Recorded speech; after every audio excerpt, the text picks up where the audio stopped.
Panel, we tell you that in a lot of cases, the kinds of response policies that have been drafted towards the coronavirus pandemic have been illegitimate, unpopular, and poor. We're going to solve these three problems conclusively in opening government with our principle of legitimacy, why people will have substantial more buy-in and acceptance of the policies which do exist. Note, and thirdly, why we avoid a lot of very, very poorly drafted policies which were done opportunistically by politicians to try and get something on the ground so that when bad things happen, they're not the people who are likely to be held accountable. First, let's talk about the model. I think a lot of these policies are going to be drafted by health officials, because obviously regular people don't know, say, for instance, what the specifics of epidemiology are, but they're going to be voted and referendum. If people don't like them, they throw them away. The policy has to be redrafted, probably given some of the concerns that people expressed, given that they didn't vote for these policies. Second of all, we just think this debate probably only works if it happens in kind of first world Western liberal democracies where this has happened. If other teams want to talk about the third world, I think that's fair. I just think that's probably a realistic picture of what this debate looks like given where these policies were widely implemented and the democratic norms that this debate seems to presuppose exist. First, on the principle of legitimacy, I want to point out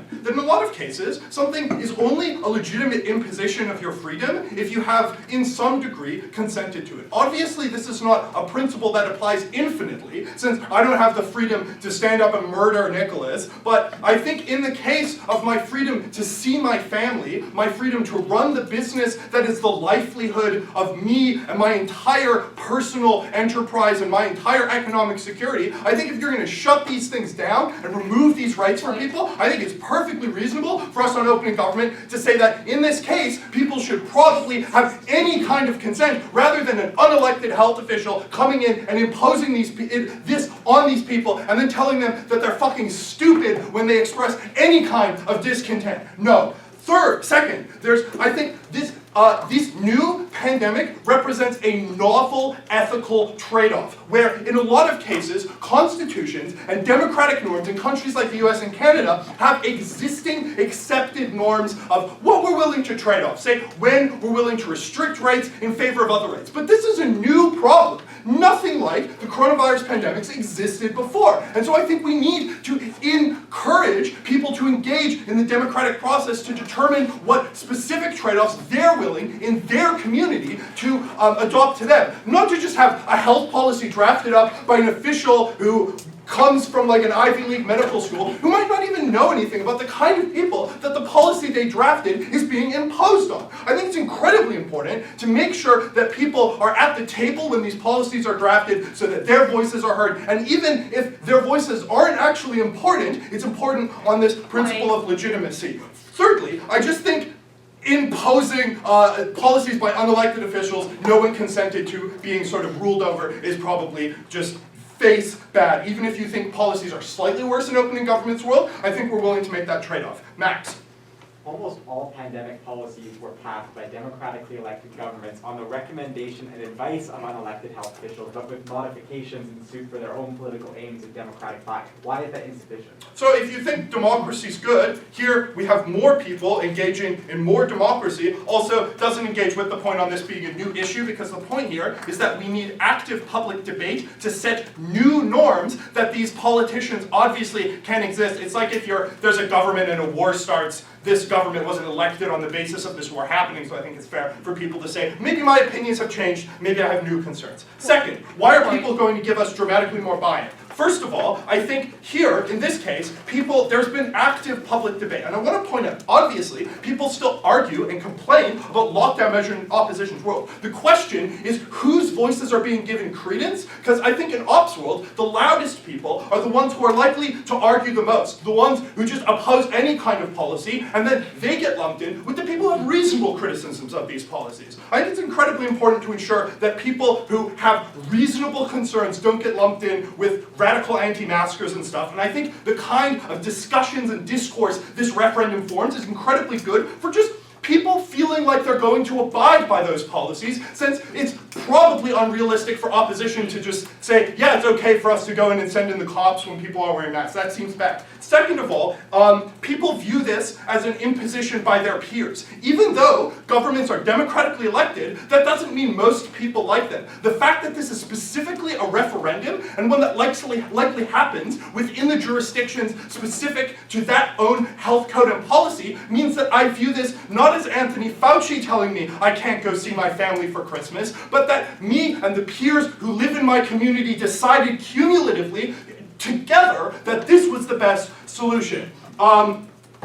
Thirdly, I think it's incredibly important that now these people are viewed not as insane individuals. I think a lot of the rhetoric around anti-maskers is legitimately pretty disgusting. People view these people as stupid, disrespect them. Closing. Point, yeah.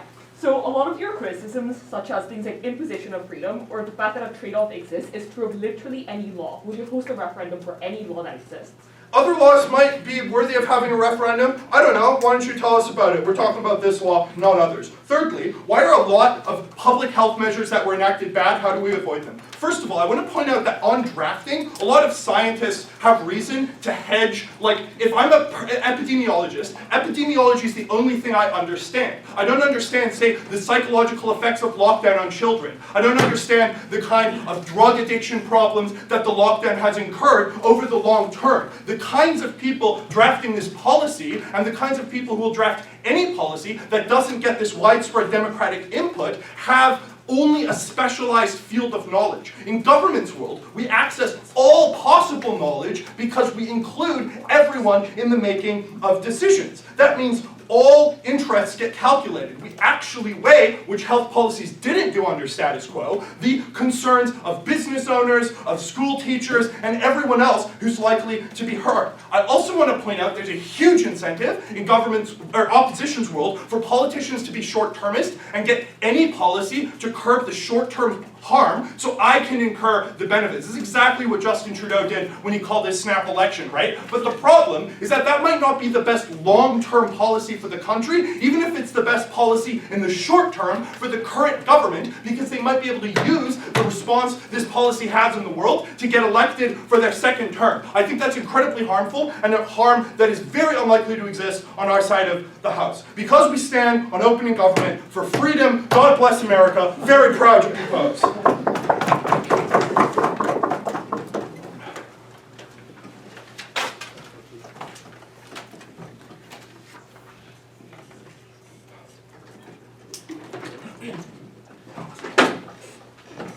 Great, that's your closing remarks, and we'll leave this opposition. I'll be ready.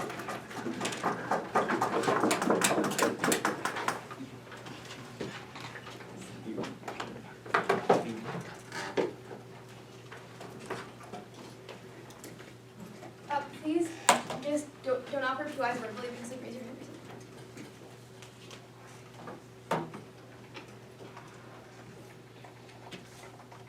Lockdowns are some of the most democratically unpopular policies that have ever existed, but they are also the policies that have saved the most lives.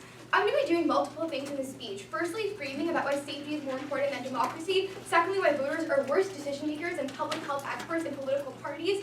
Thirdly, about how this harms policy implementation, and then finally about trust and buy-in to the medical establishment. Why is safety more important than democracy? Firstly, any argument about democracy being important is predicated on voters having the requisite amount of information to actually make a decision that is within their own best interest. I'm going to prove why that is not the case. Secondly, though, I don't think that people have the absolute right, as conceded by PM, to restrict the agency of other people at the point where that fundamentally takes away their own rights. This is why we do not allow people in democracies to vote to repeal constitutional amendments that protect the fundamental rights of minorities. Democracy has a risk of creating a tyranny of the majority that can threaten people's basic moral minimums. I think it would be disgusting to allow people to vote in a referendum to kill the poor and to completely repeal the welfare state if they agreed to that. The reason for this is that I think that we have certain rights that inhere in the human condition because they are necessary to lead a good and dignified life. I think that crucially on the way off, the right to life is more important to vote in these elections because firstly, just like death is more harmful from a utilitarian perspective where you cannot feel any other things, but it's also what gives us the capacity to make degrees of future choice in the first place. The risk of death is what makes this policy so different from other kinds of referendums. Now that framing is out of the way, let's talk about why voters are worse decision makers than public health experts. Firstly, on voters, they are bad decision makers for two reasons. Firstly, there are large deficits when when it comes to amount of information that exists that voters ultimately have. The reason for this is that especially during the beginning of pandemics where everyone's really panicked, people often turn to things like social media, people who they supposedly trust, those around them, their friends and their family. We often just have things like anti-maskers on a variety of blogs making claims like masks and vaccines and lockdowns are all conspiracy theory of the state and all of that stuff. And this is not just crazy radicals, it's also more sketchy kind of content that floats in like ordinary places. It's also the case that people often misinterpret what appears to be relatively reasonable guidelines of public health authorities. So when the FDA initially announced something like masks might not be 100% effective, people read into that way too much and then made the absolute conclusion that masks are something that totally do not work, even though that was not something that the FDA ultimately meant in the first place. So given that people do not have this kind of epistemic knowledge and they make decisions on the basis of complete misinformation, they cannot make informed decisions to actually reflect their own agency. Secondly, voters have structural biases when it comes to an underestimation of risk. The first reason for this is that risk of health crises are often less tangible than immediate economic harms. I know I'm going to be fired from my job tomorrow if there's a lockdown. I do not know if I'm going to get COVID. I do not know if my family is going to get COVID, especially when there are lower rates that occur in the initial days of the pandemic. Secondly, people structurally have forms of optimism bias. The reason for this is that thinking positive thoughts generates higher degrees of serotonin in my brain. Therefore, as a mental defense mechanism, I have an incentive to over-prioritize optimism at the expense of other emotions. On the comparative, why is it better and what does it look like? The comparative looks like political parties are often advised on the basis of apolitical health organizations like the FDA that exist. Why do parties have an incentive to be better? Firstly, they are more long-termist because there's a direct line of accountability that exists. As a voter, if I'm really selfish and I vote to kill someone, who's going to know? Who's going to blame me in the future? If a party tries to prioritize the economy in the short term and this skyrockets to death rates in their state where like 20% of elderly people are dying because of COVID, this is something that can actually look bad on the party into the future. Like even a lot of populist parties like Bolsonaro are being internally criticized for killing too many people during the COVID pandemic. Secondly though, you can get politically attacked for not listening to scientific organizations enough. Obviously, like apolitical scientific organizations aren't perfectly trusted, but I think a lot of them are quite prominent. They often have like very public medical officers like Teresa Tan in Canada who often make statements on TV. Therefore, if you completely go against all degrees of medical advice, you're often called out by opposing sides of the political spectrum and you're hugely criticized for that, meaning that higher degrees of epistemic knowledge about what is actually going to save the most lives is more likely to be factored in under our side of the house opening. I think the problem with where you're engaging in our case is that this debate happens now after vaccine and mask hesitancy has already set in and inundated public health discourse.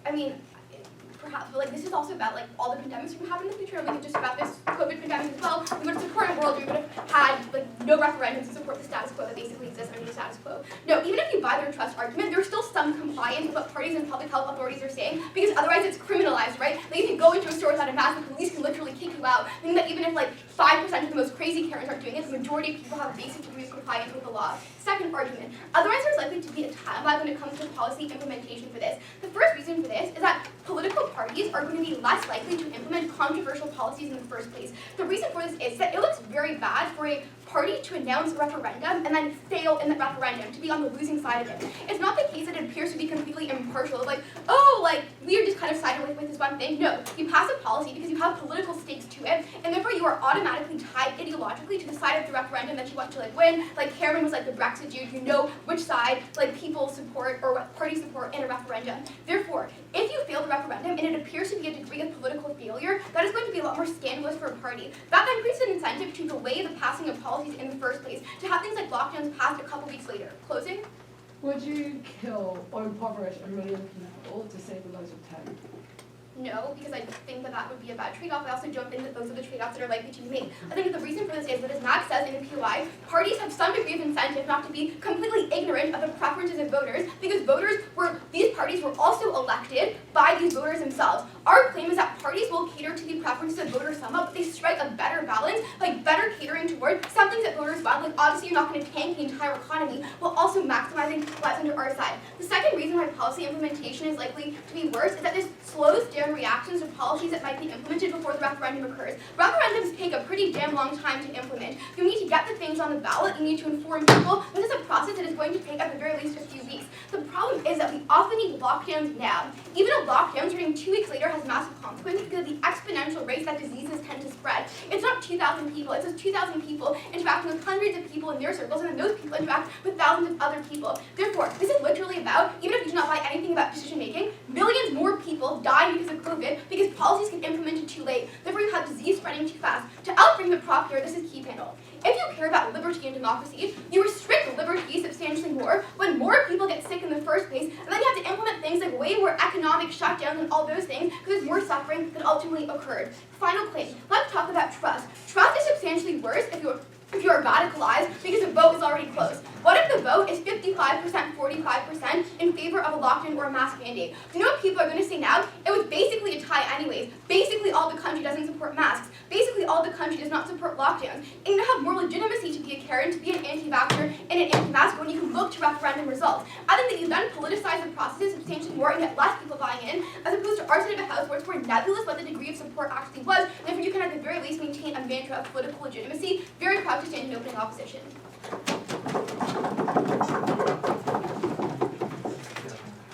going to speak to Ms. March, CPL, wherever you like.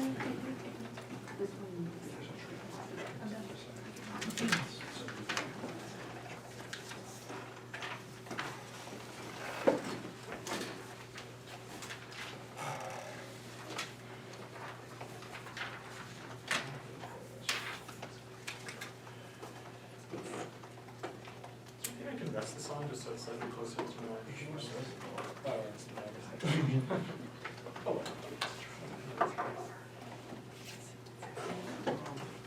Alrighty, if I get to it.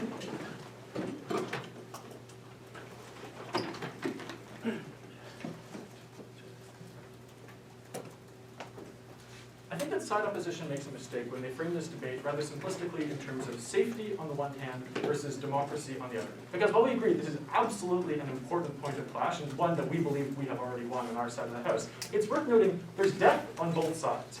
Because there is an extraordinary amount of death. When we have seen an unprecedented mental health epidemic and skyrocketing suicide rates so high at Stanford, for example, that they realized they were doing far more harm than the coronavirus could ever have realistically have done there. There is death on both sides. There is profound human suffering on both sides because they failed to meaningfully engage with almost any of our analysis around how it is that the particular disease experts and public health experts only think in terms of the death that they talk about and almost entirely neglect all of the other forms of death, all the other forms of profound human suffering that your average voter is going to be far more likely to care about, given that obviously it will affect them and those that they prioritize, and given that the average voter is of course going to have more epistemic access to all of these other harms, to all of the other things that again trickle down into death. So don't let them scroll this debate between death versus democracy. But with that out of the way, let me get into some comprehensive rebuttal of everything that we've heard from side opposition thus far. I'd like to now just sort of explicitly clash on the safety versus democracy point. Because I think that their characterization of sort of why it is that all of our democratic analysis, why it is that all of our comments about democracy don't really stand is because they said the voters aren't meaningfully informed enough. I don't think this is an adequate way of dealing with our case, because our case is about autonomy. Our case is about voters, even if they are misinformed, even if they aren't going to make necessarily the best decisions, which we still think that they're going to make pretty good decisions on our side of us, having a say, regardless of whether they have the sufficient level of information that side opposition would like to require them to have. Like, we don't have tests in order to see how much knowledge you have of politics in order to be able to vote for a reason, because we believe that autonomy is far more important than being informed. We believe that the right to participate in your system of public government is, again, far more important than you being meeting their vague, nebulous threshold of information. But yes, I'll take it for a while. Gov obviously also makes an implicit assumption by raw numbers. It says that the tiny preference of 10 people to not wear masks is more important than the strong preference of those who are cared for by public health to not be exposed to COVID with pre-existing conditions. Sorry, I think a really important point to frame in response to that POI directly is the stage at which we are at in COVID. Because broadly speaking, we do not believe that these sort of that what's happening now is going to sort of manifest in exactly the way they say, with like unprecedented levels of death and like a sort of incredible amounts of sort of destruction and whatnot. Because first and foremost, it's worth noting that sort of COVID fatality has gone down dramatically because again we're engaging in this debate in a world in which most people, especially in the countries with which we are confirmed, are vaccinated, and we are engaging in a world, in a current timeline, in which sort of the individual actors that they care about most, while yes, of course, obviously important at this point, are not in anywhere near as much risk as they once were. So I don't think I think all of their characterization works far better sort of a long time ago than it does right now when this debate obviously takes place. Now, what did they say also on this point on democracy? They talked about how it is that we have, and this again clashes directly with the POI, how we have certain basic minimums for democracy, how we have certain sort of constitutional policies that we sort of even the tyranny of the majority cannot overcome. I'd like to first point out that there are often, almost always, ways to overcome constitutional amendments. So it's not as if these are sort of absolutely set in stone and sort of totally unresponsive to the democratic wishes of the people. But I'd like to point out also, I don't think that it's the case that they can get away with no thinking at this time with saying that just because this involves the death of some people, that necessarily puts it in this category. Because almost all governmental policies, to some degree or another, are going to involve some death. Any trade-off that the government makes is going to send money one way, send money another way, and as is pretty intuitive, broadly speaking, as we've seen, economic success is correlated with things like life expectancy and whatnot. And so just because there's some death on their side of the house doesn't make it this one of these issues that is so fundamental that it sort of cannot be put up to the democratic populace for their validation. Next, they talked a lot about sort of misinformation and how voters are going to have certain cognitive biases. I think I've already engaged with this a lot in my introduction, but I think it's really important to point out. First and foremost, I think they mischaracterized the electorates that were conservative. Like in Canada, for example, 60% of people are broadly supportive of a lot of these measures, but oftentimes not of the ones that have been proven to be the most pernicious. And so it's not like we're going to return to some sort of anarchy where there's like zero restrictions whatsoever. It's about getting sensible restrictions. But before I continue, I'll take one more go at it. Yeah, on the one hand, you say that freedom and choice is almost nearly unconditional. On the other hand, you make the mitigatory claim that now is a really good time because people are not dying as much. What is the limit of your principle?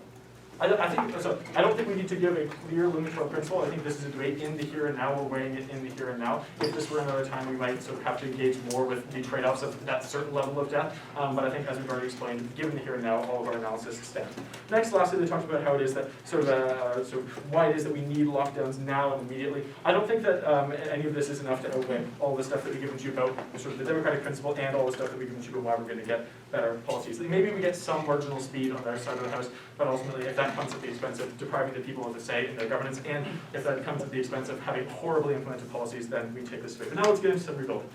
Did we talk to you a lot about legitimacy? Why our principle here? Why it is that these sort of constraints are only legitimate if the people consent to them, because they concern fundamental values. They concern things like the freedom to see your family.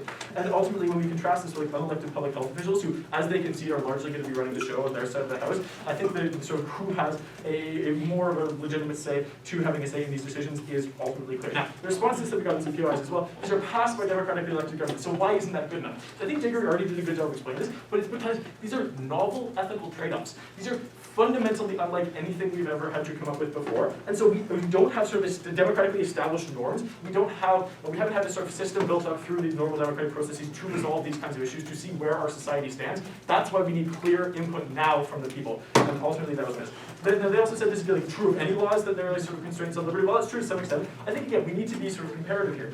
Broadly speaking, yes, we like direct democracy. But again, because these laws are so much more important, because they restrict more fundamental values, because they are more pressing, that is why we are most concerned with these particular laws in this speech today. Also, no clear response to any of the stuff around buy-in about why it is that if you view this not as an imposition of your government, but instead as an imposition of your peers, you're far more likely to buy into it. Even if none of our stuff around sort of whether this is actually an imposition by a government or whether this is actually an imposition by our peers is true, all of our narrative analysis still stands because there is the perception that it's just Trudeau engaging in tyranny and whatnot. And so if we prove that we change the narrative by having it be the people who've enacted it, not some tyrannical government, then we get all of the benefits of buy-in, all the benefits of increased mask wearing, et cetera, et cetera, et cetera. We also explained why we avoid poor policies because, again, these sort of public health experts, broadly speaking, aren't going to be thinking about all of the myriad impacts that the voter base can more effectively aggregate, and why it is that the average person is going to have a better understanding of sort of weighing all the impacts on themselves, their family, their friends, schools, mental health, etc. All of the different ways in which these kinds of policies have impact, because the scope of these so-called experts is limited to their area of expertise. We get far better decision making on our house, even if we can see there is some misinformation. For all those reasons, we're so passionate about this. Thank you very much. I think that's good for those marks. Now I'll call upon McGill to close out the top half of this debate. Whenever you're ready.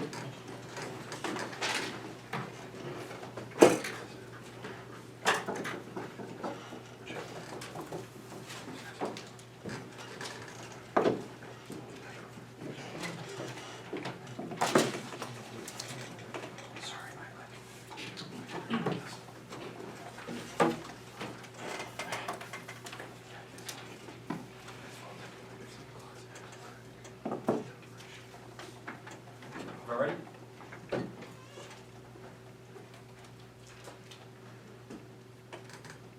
For the people who are are really most affected by these policies and these choices, I think that opening government heavily overvalues the degree to which it matters that you're condemned to not being able to leave your house and feel secure by your neighbors or by people in white lab coats.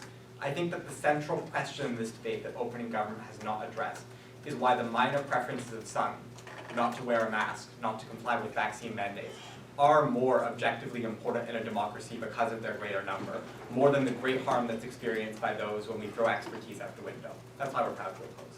I'll talk about three things. First of all, justification. Second of all, the types of policies that we get in this debate. And third of all, the effect on public trust. There are two unique mechanisms remaining from opening government. The first is that these are unique situations where new sets of norms exist where voters could not previously consent. I have three responses. The first, when you vote for the political parties that ultimately appoint public health experts, take their advice and mold those into policy, there are general ideological commitments from those parties, which are visible in the types of policies that are put into place. For example, Republicans in Florida under Ron DeSantis face the kind of death rates that God believes are democratically justifiable. Whereas in Canada, we locked down for the Omicron second wave and as a result had far fewer deaths. It is obvious that this is due to the fact that we had a more left-wing government than they did, and voters were able to previously consent into voting in these people. Moreover, if the Gov response is, well, no, they weren't because tyranny of the majority, then it ends up being circular onto the kinds of referendum choices that we get on Gov. My second response is that the existence of a new set of norms is not democratically important. By the logic of proposition, given that this is also an area of expertise, we would have literally required referenda on fiscal and monetary responses to the 2008 financial crisis because this particular type of financial crackdown and meltdown was not in any way foreseeable. The reality of democracy is that you vote on people who you trust and believe in their character and integrity and sets of norms, precisely because these situations that no one could anticipate emerge. It doesn't mean that there's no longer a democratic license to rule, because the original vote was to vote in someone who would deal with these unexpected scenarios. There was no expectation at the moment of vote that things remain static, meaning that that principle of a new set of norms cannot hold. The second thing that I want to address is to make the trade-off in the debate very clear. From the beginning of PM, they assumed that the only relevant trade-off in this debate would be unelected public health officials making policies. This is objectively not true if we look at the way that pandemic policy is passed. But it is also objectively true that political parties, for the unresponded reasons that Naomi pointed out in LO, have greater incentives to listen to their advice and modulate their advice where possible. This is because, compared to voters who think in the short term at the moment of referendum, don't want to avoid canceling their plans, and don't want to think in the back of their head that my vote for yes on these measures reifies and makes the pandemic real to me and admits that really bad shit is about to go down, that political parties, no thank you, experience the long-term consequences of deaths tearing through long-term care homes with COVID, and face political ramifications, even where voters at the point of a referendum would not visualize them because they weren't proximate. The response from opening Gov is incredibly, incredibly small here. It says that experts are siloed, but don't actually prove that at all, and I'm going to point out why they're not, and then prove that we get a greater access to information because everyone gets to contribute to these referendum votes. The problem is that information is not weighted with voters, right? Obviously, some voters, namely epidemiologists, experts, political scientists, have more information, which they clearly care about in that principle, but everyone's vote is weighted equally in the referendum, and the proliferation of misinformation that Naomi points out mean that that information is not adequately channeled into the people who turn out and their views of policies. But the second thing that we pointed out is that we just get a greater balance in our world. That in our world, public health experts who do genuinely look at what population level responses are to these policies, because if you're a public health expert, you do study how people respond to measures, how measures are framed. For example, that is why masks were not originally recommended during March to May 2020, because of a fear that there would be a run-on in terms of buying up masks for less important populations that didn't need the supply. I will take closing. So the problem with all of this is the fact that when this happens and when these policies occur, if they're unpopular in the longer term for the reasons that we've described, then surely politicians won't support them in the first place, and they'll have awareness they will become unpopular because of the COVID experience right now.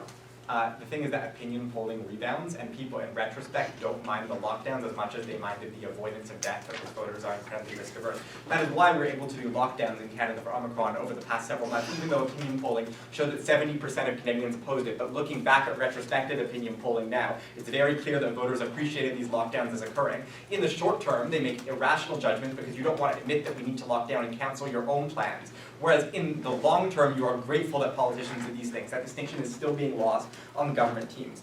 As we pointed out in this claim, though, there is therefore a balancing between democratic will, which is generally represented in what politicians believe to be their long-term chances, combined with the experts in public health advice that they're getting, which means that we're able to strike a balance that keeps in mind the kinds of legitimate concerns that Gal is talking about, because they do get to vote, and when you have truckers coming to your capital, there's going to be some type of democratic response without avoiding the kinds of short-term, low-information votes that they're going to get on POI. So all the people you're talking about drafting policy on your side of the house live in a liberal bubble who don't know anything about the wants and needs of communities of color, rural communities. We access and empower those people to draft policies that are correct for their communities.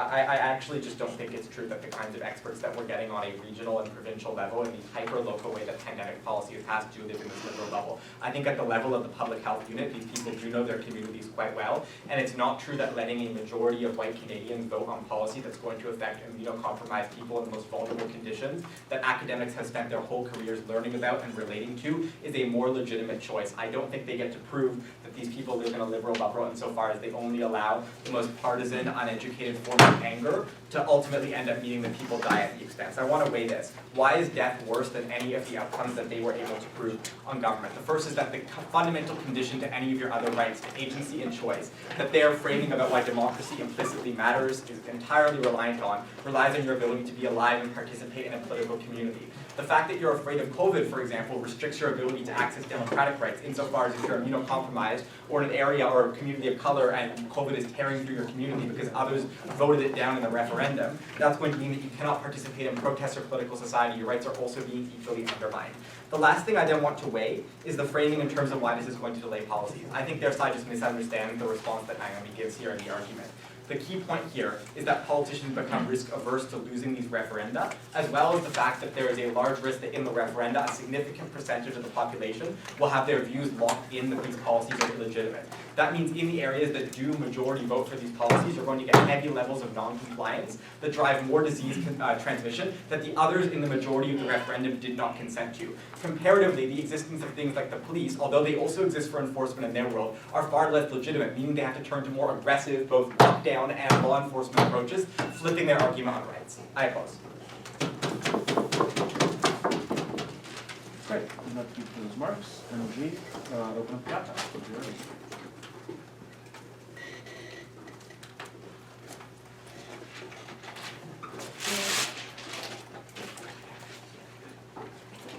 Oh.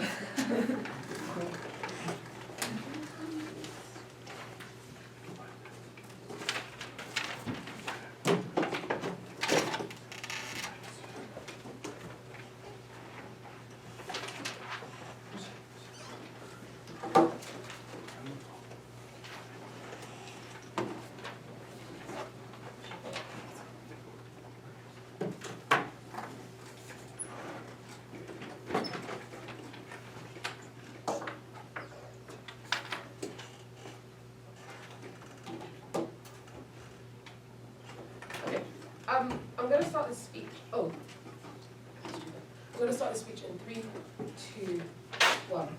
Okay.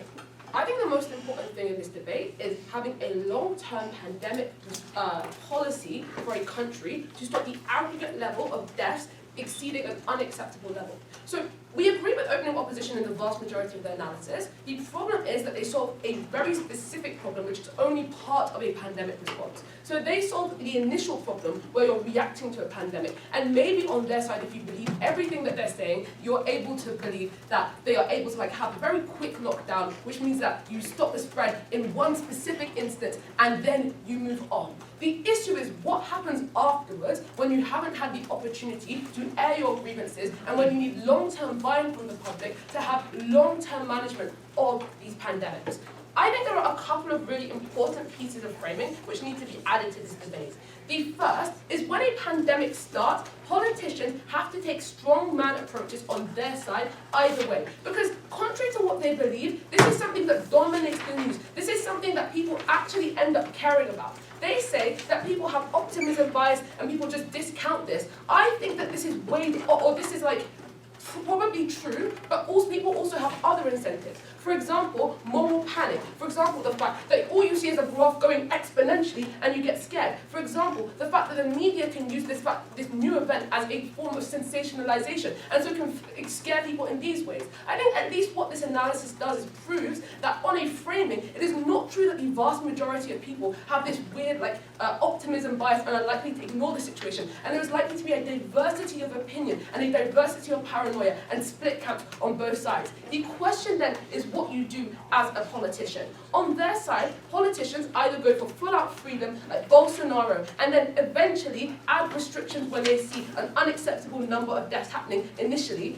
or they go really zero COVID on their strategy, like New South Wales. The problem is that the comparative on their side is they do this by messaging, by bullying, and by legal enforcement, and we think that that is far worse than the referendum for the reasons that I'm going to describe. The first reason why is just to understand how pandemics work, right? You have this novel virus, there's a lag whilst vaccines are trying to be created, while we figure out which policies are going to work, and then you have several rounds of vaccination over several years and move towards a long-term management of this pandemic to help the immunocompromised people that opening opposition wanted to talk about. This is a process which takes at least a decade. We're not even at that final stage yet, if not several decades, and therefore the most important thing to stop the biggest number of deaths, as I said, is ensuring long-term buy-in from populations. Why does that not happen on their side, and why is a referendum better for that? The first reason that we would give is that on our side, we are able to have politicians who are just generally able to take neutral stances on this referendum, which means that the harms of the policies which are determined by populations don't actually have negative spillover effects into the rest of the political system. Now, this is a massively important point. On their side of the house, as I said, you have to take the strongman stance. On our side, politicians have three reasons why they are likely to try and take a neutral stance on any referendum about this issue. Firstly, because they want to outsource responsibility to scientists. They want to have other people who have to take on the risk that they are scared of taking, and they'll have to tell you that you have to have mask mandates. Because as Naomi herself says, this is a very unpopular decision to make either way. Secondly, you want to avoid public rebellions against you. Because as I said, there are split camps. There are people who are super paranoid, who are going to hate you if you take one stance, and there are people who are really pro-freedom, who are going to hate you if you take another stance. And therefore, you don't want to get involved in that. They say that you're ideologically stuck. They give you no analysis as to why you're ideologically stuck. I'm giving you an analysis why, if I'm a politician whose main incentive is to get elected, I want to take a neutral stance. Thirdly, I think people generally distrust politicians because of the amount of scandals which have happened in recent years in the UK, for example, expensive, but in other countries just corruption scandals, even in Canada, and therefore they are going to try their best not to get involved in a needlessly controversial issue which is likely to or have the potential to threaten their premierships. What does this mean for the nature of these referendums, and what does this mean for these politicians? I think what happens is, regardless of what the result of these referendums is, the politicians are going to agree to implement those results, which means that they don't have to do things like on their side of resigning in the effect that there is backlash against the strongman policy that they decide to make. The reason that this matters is because on our side, at least, these politicians, for every other policy they have outside of that pandemic, are able to fulfill their democratic platform without being deposed because of their COVID policy. The reason that this matters is if you believe opening opposition, that these people are people who have good morals that the public generally like, and who have a suite of policies that these people prefer, then they are able to implement all of those within the context of a pandemic, which they are uniquely not able to do on their side of the house, because they are likely to be deposed based on their responses to this most topical issue, which would otherwise dominate political discourse. So at least if this debate is about fulfilling people's preferences, and this debate is about getting long-term buy-in, we are able to get that. Closing opposition. Yeah, many politicians have already taken a stance on a lot of these issues. So why is it the case that we're going to start with a brand new slate when you start this referendum? No, because this is a motion that has never been implemented before. There was no referendum on COVID policy in any country at the start of a COVID pandemic. We think that this would be a fundamental change to how these political systems work, and accordingly, it would mean that our benefits accrue. Even if politicians try to take a neutral stand, it's not possible because proposing a motion is inherently political when it signals that you want to have a policy implemented in the first place, and you often get questioned by the media, what do you support? And you'll be slandered as a coward if you do not respond. Yeah, the fact that something is topical just means that they have an incentive to try and avoid it, especially because it's not something they didn't plan at the start of their premiership. It's unclear to me why the damage that is caused to the politician by taking a neutral stance is worse than the damage which is caused to the politician by having a revolt because they picked the wrong side of the issue.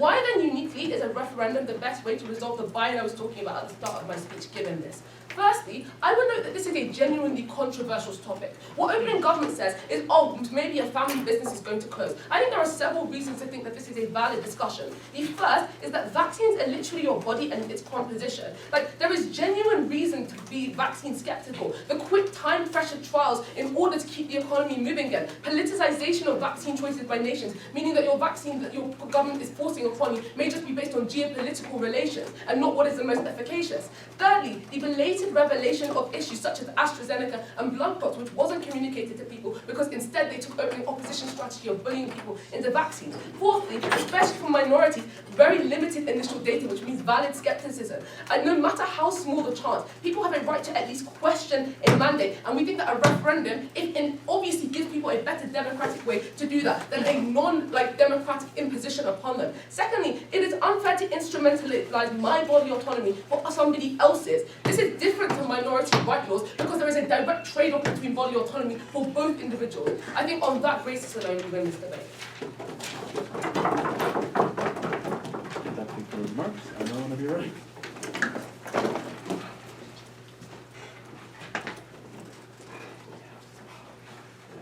Not to sound like a referendum, but is everyone comfortable with taking my mask off? I just want to make sure. Okay, great.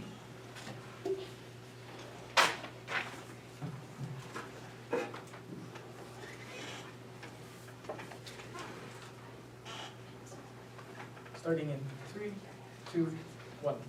Panel, the most horrifying part of the pandemic is when governments were indecisive.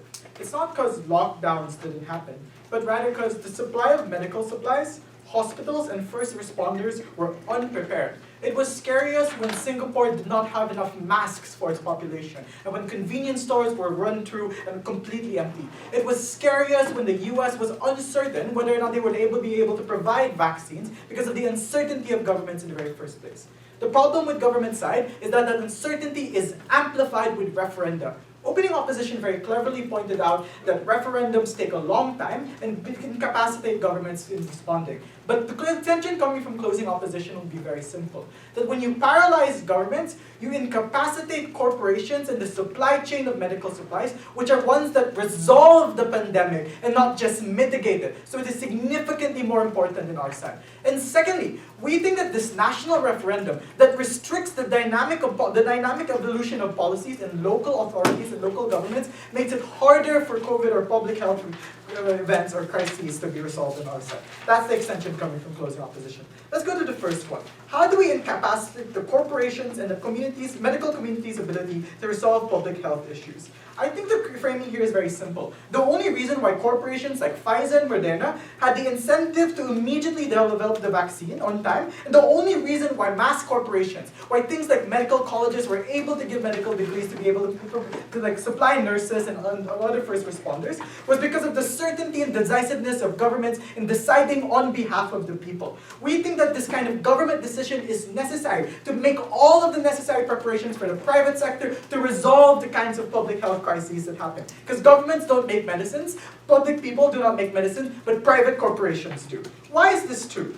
Firstly, we think even if it's true coming from government side, specifically from closing government, that is incredibly contentious, and half of the people want these kinds of things anyway, we think corporations are unlikely to act preemptively. Why? Because public demand on their side is incredibly volatile, while government enforcement is guaranteed. But secondly, and more importantly, even if government claims, coming from government whip, that corporations anyway have an incentive to develop medicine for whatever profit-driven reason, we think the problem here is very simple. They cannot commit to invest heavily without government assurance or without government ears. Why? Because it's difficult to compel or to persuade your shareholders to be able to make this risky decision. But secondly, and more importantly, they do not want to make a political stance by developing a medicine preemptively. All of the arguments coming from government justify the fact that medical science is politicized. Medical facts are not believed. It is now a subject of opinion, a subject of faith and the like. And we think that is incredibly harmful for the ability of corporations to develop vaccines, medicines, and supplies of masks and other kinds of COVID pills, and even ventilators, because there's massive uncertainty that comes here. No, thank you. But thirdly, we think that you lose the incentive to to connect with other public health officials, making your ability to supply hospitals, to supply convenience stores with these necessary things even more difficult. That's why things like, for example, rapid antigen tests did not exist in a vast majority of Western countries prior to the kind of having deals that they had in the very first place. Thirdly, why is this so harmful? One, you lose the supply for basic and necessary medical supplies. We argue that there are a lot of people that do want this, and yes, it is very controversial. But those people that need these kinds of vaccines, those people that need these kinds of pills and rapid antigen tests will not have it for the very first place. Secondly, even more importantly, even if it is true that in the long term you have more buy-in, if you restrict these kinds of freedoms and make government significantly more indecisive, you do not have the supply to be able to make that shift in policy in the future, making it even difficult to adapt to the evolution of a pandemic. And thirdly, we think that we spin all of the framing coming from government, because this damages the general economy in the very first place, because not only do people get sick and people die, like what opening opposition mentioned, but more importantly, you incapacitate businesses to coordinate in the very first place. But fourthly, there's no longer an ability to make long-term research because of the volatility of pandemic policies that exist on your side, because people's opinions change, and it is far more difficult and far more deadly. That's why more people die, and that's why the pandemic is not resolved on their side. We are the only team that give you this mechanism. Why is then this the most important argument in the debate? We think opening opposition did a clever job saying lockdowns are sometimes necessary, but what ultimately resolves a lot of these issues is developing the necessary medicines, the necessary ventilators, the necessary medical supplies and professionals, and that incentive only exists on our side. But more importantly, this beats all of the political wash-wash coming from closing government and opening government, because it is independent of what happens on their side. Before I move on, sure, opening.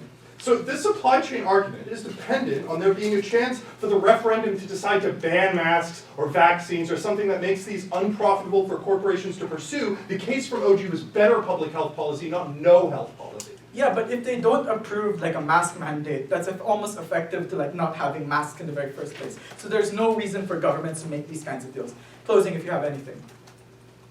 I want to move on to my second argument. How does this paralyze necessary nuance and dynamic public health responses? We think the problem with national referendums is that they assume societal homogeneity. We think that the reason Boston was able to make a better reopening scheme in terms of businesses, in terms of public health, in terms of parks, is because they had the kind of autonomy from the state that exists on our side, and why it's completely different from reopenings like in Texas. We think that this is no longer allowed when these states or these regional provinces are going to be held legally liable by national referendum and opinion and restrict these kinds of dynamic policy responses. Why are referendums inherently restrictive? We think on one, everyone legally imposes this kind of uniformity because of the sensitivity of the issue. But secondly, and more importantly, when you make a referendum on curtailing freedoms, we think it is difficult for local governments to change policy and divert away from national policy in the very first place. And thirdly, we think that this is incredibly damaging because we think the revealed preferences claim coming from closing government is best manifested on our side when different states can have better responses to the pandemic and show other parts of the state or other parts of the country that things like lockdowns are preferable, that things like mask mandates are incredibly effective and result in less people dying. But fourthly, we think that we deal with all of the revealed preferences thing and the incentives of local politicians. Because when they implement dynamic and very nuanced policies to their communities, that's when they're more likely to be able to communicate. But secondly, we think that this is far more dynamic because they're able to mediate and balance the competing interests of people, and we think there is this far more kind of interactive democracy rather than imposing a national agenda that exists on their side that is far more corruptive. That's how we beat closing government, and that's how we beat the airy-fairy principle coming from opening government. And we think that this takes out opening opposition, so the entire principle which is dependent on their clash with opening government. For all these reasons and more, the motion falls. Thank you.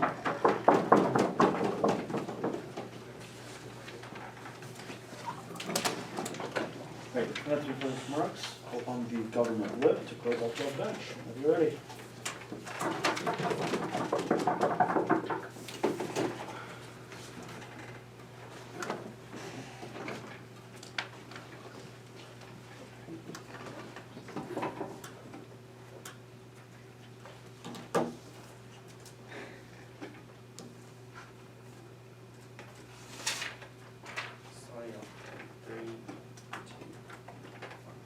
The problem with status quo right now is what Serena identifies. When these politicians, these parties take an explicit stance, and then poisons the rest of their political outlet, it dominates every other decision they can make, it paralyzes the government in the longer term. That process happens more when you don't have a referendum, when you leave these questions unanswered, and when you leave it to permeate throughout the entirety of the party in question's term. That's the harm that Zarina identifies, and that's the one that we resolve by having referendums in like a prompt fashion and ensure that we actually know what people support and want with these policies. I'm going to go through this team by team. I want to start by briefly weighing against opening government. The opening government case is essentially that these freedoms specifically are important, and so people deserve a say on this and some sort of influence over it.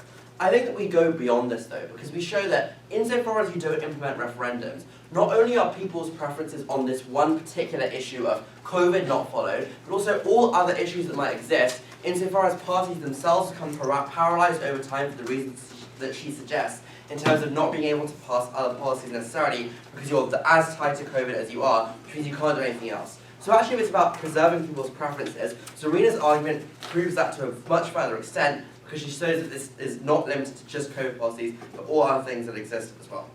Let's look at opening opposition, because they had loads and loads of material, especially for 8:30 on a Saturday afternoon. A few different things. The first thing they say is that the right to life is absolute. No, it quite clearly isn't. See things like, for example, not allowing surveillance in order to prevent, like mass surveillance, for example, to prevent some sort of terrorist attacks, for example, some sort of expectation of this. The example they give is like constitutional amendments that exist for LGBT individuals, for example. The problem with this is what Zarina identifies, right? Which is to say that the importance of these amendments is that they are protecting the rights of some people, but they don't come at the expense of others. The difference is in this debate with these COVID policies, what you're doing is you're protecting the rights of some, and they do come at the expense of others. You're making a trade-off here. So it's much more analogous to things like, deciding between economic growth and combating inequality, for example, rather than the sorts of things that they identify. The second thing they talk about is, you have bad information and like people don't want to wear masks, for example, and they're super optimistic. I think we need to here distinguish between the start of the pandemic and how the pandemic would evolve over time.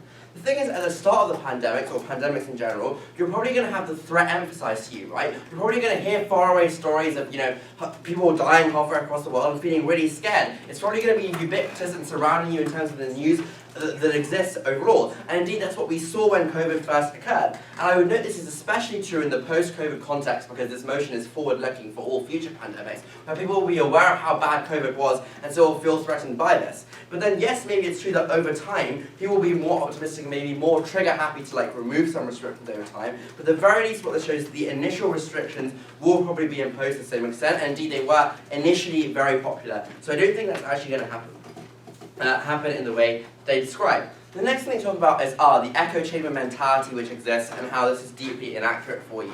I think that again with these echo chambers, this is necessarily a minority, right? It's minority people that exist in this echo chamber. But I would note also that this echo chamber point also defeats that other point they say about how anti-vaxxers now feel legitimized because they know that 40% of people support them. The thing is that if this echo chamber thing is true, then these anti-vaxxers and these anti-mask people think that everyone supports them, right? Because that's the information that they get. Those are the people who exist around them, and they'll think the government is imposing things on them and say that's not as good. Whereas if there's actually explicit support for showing how marginal these positions are, I would posit that actually makes these policies a lot much less likely. Before I continue, I'll take a POI from opening. Yeah.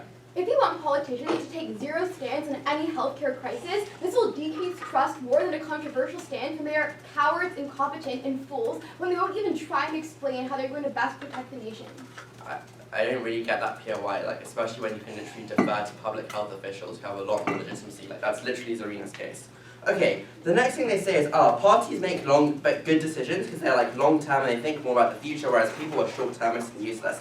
The first thing is, I don't know if this is actually true specifically in a time of crisis. I think in a time of crisis, these parties and these leaders at the top will basically focus on self-preservation at the expense of everything else. They'll want to prevent rebellions coming from their own side, for example. So I posit that in times of crisis and extreme vulnerability, these people will focus on their short-term survival as politicians, even at the expense of the long-term, and focus things on their brand and so on. This just kind of mitigates the idea they have about parties being long-termist. But the flip here is that I would note, again, bearing in mind post-COVID context that exists, I think people will be aware of the harms that any sort of generic pandemic might have, and so will want to combat and implement masks at least to some extent.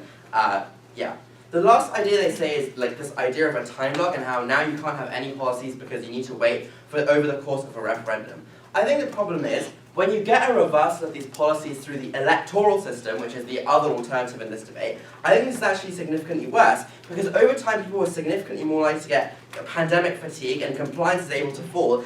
So even if you were initially able to coerce them through strongman policies in the way that Zarina describes, over time these people are probably going to turn against this. They may be more willing to elect radical politicians and individuals who reverse these policies. So that undoes opening opposition's initial benefit, right? Because if Owen's initial benefit is that people now follow these policies a lot more, that actually gets undone over time as people feel as if they weren't listened to in the implementation of these policies, and they turn against politicians further in the long term, and that leads to long term in terms of all future pandemics, people not supporting these policies as much because they were shown to be electorally harmful. Before I continue to closing opposition, I'll take a POI from them. Would people have the necessary resources like medicine and masks if referenda delay production and delay corporate incentives? Yeah, I'm getting to that. Okay, so let's look at closing opposition. The first thing I note is everything I said before about restrictions presumably being imposed on both sides, at the start of pandemic still applies and probably beats a lot of this case. But also I want to note about this idea of companies not developing things. The first thing I would note is it's quite easy to adapt existing vaccine mechanisms, which is why we got COVID vaccines as quickly as we ended up doing when everyone was focused on it. But also secondly, and this is really important, people still want masks and vaccines, yeah? The government is still probably going to provide them. This debate is specifically about if we impose mask requirements, vaccine requirements. I don't understand why these companies need 100% of people to buy into these vaccines in order to justify their production. I think it's probably sufficient for them to have the minority of individuals, 30% of people supporting them, or whatever. I think given what the analysis I've given so far, most likely these policies will be implemented anyways. But even if these somehow policies fail and there are no more mask requirements, they're still probably likely to be somewhat close run, and some people are still probably going to want to wear masks even if there's no official requirement from the government, because that makes them feel more secure. So I think that people will still probably want to produce. They need to prove that a tipping point that exists here where now suddenly all these individuals stop producing these items, I think that's incredibly unlikely. For the fact that we prevent the paralysis of government in the long term, very proud to stand in closing government.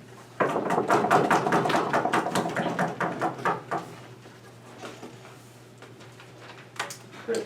Thank you for those remarks. If you pop whip whenever you're ready. Close us for today.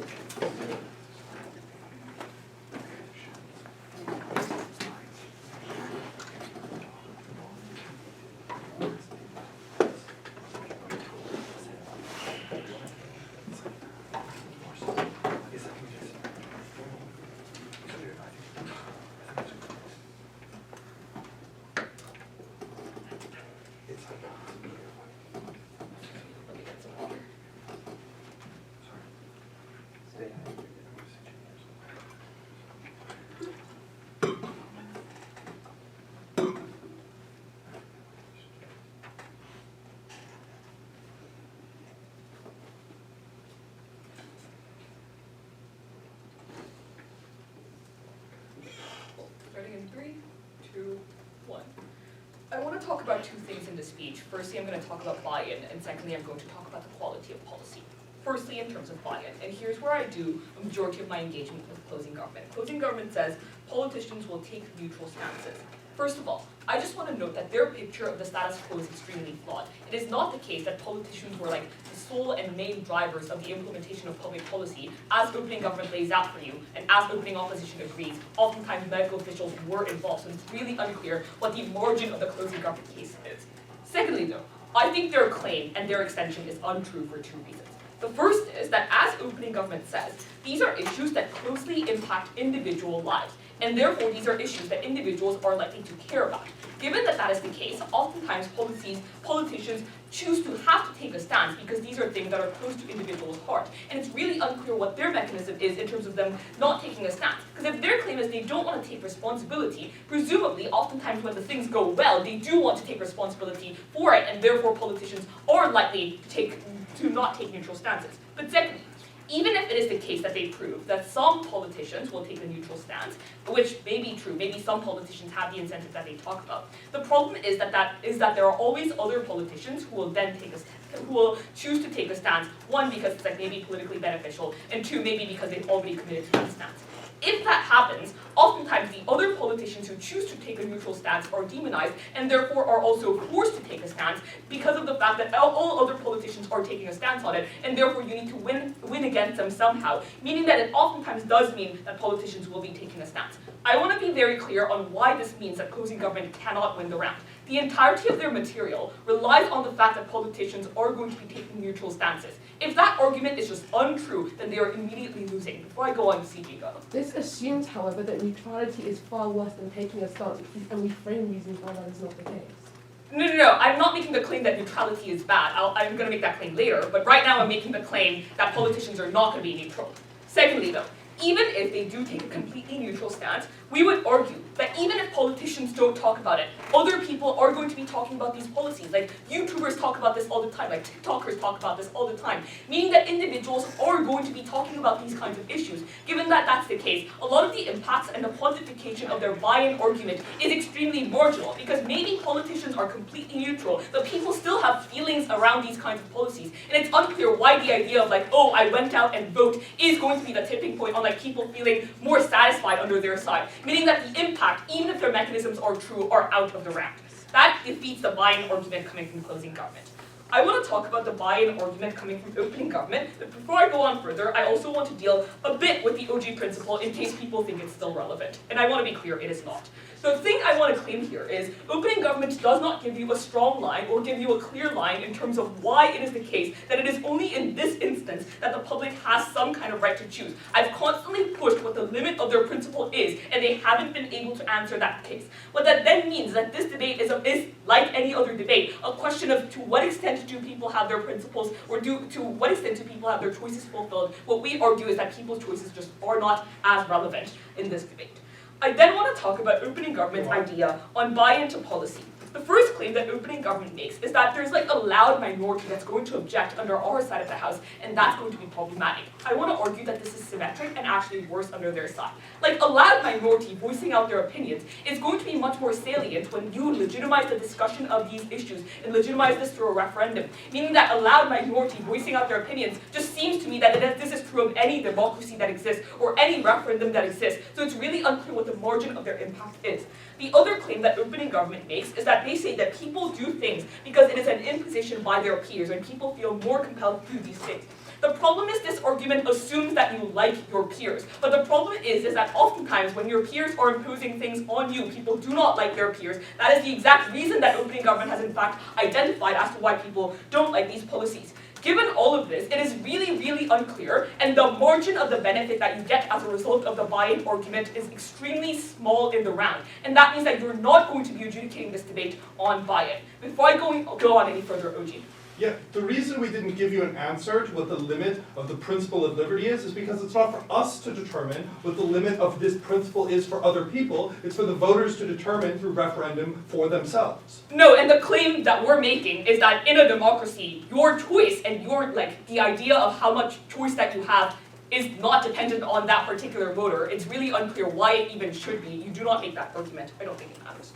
The final thing I want to then talk about is the quality of policy.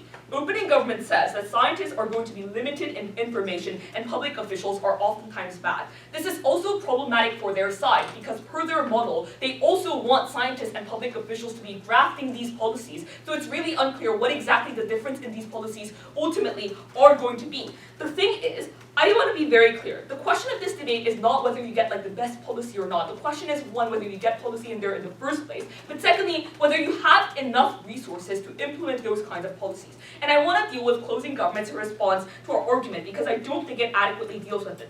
They say corporations still have an incentive to develop because people will still need these kinds of resources. The argument we gave you was not that people will not need these resources, but that it is extremely impossible to predict where the demand is or to what extent individuals are going to be needing these resources. That is, in the absence of a government saying that we will provide these no matter what, in the absence of a government commitment that says that these are things that we're going to be developing, or these are things that we are going to be using with this particular number, it is really unclear to corporations what the incentive to do things like not only development, but also produce these kinds of resources are, and supply individuals with these kinds of resources. What that then means is that this also beats opening opposition, because all of opening opposition's claims are like, oh, policy implementation of government is slow, which is fair enough, but our claims come before that, because even if governments were faster, the problem is that they don't have the resources to deal with the kinds of problems after the referendum passes. The claim that we're making is that private corporations corporations need some guarantee of how much you want to produce or what kinds of things that individuals need. And when referendums are entirely unpredictable for all of the reasons that every team in this round has agreed to, you cannot do that under their side of the house. That happens only under our side when you get the actual resources out there. What is the weight of this argument? 1. There will be individuals who choose not to comply to public policy on either side of the house. Some people just don't like masking mandates regardless of what form it takes. What that then means is that the buy-in argument for all of the reasons that I've mitigated is really unclear. The question then is, are we able to actually get out of a pandemic by actually having the resources to be able to spend individuals and help individuals? We are the only team that answers that question. We're extremely proud to oppose.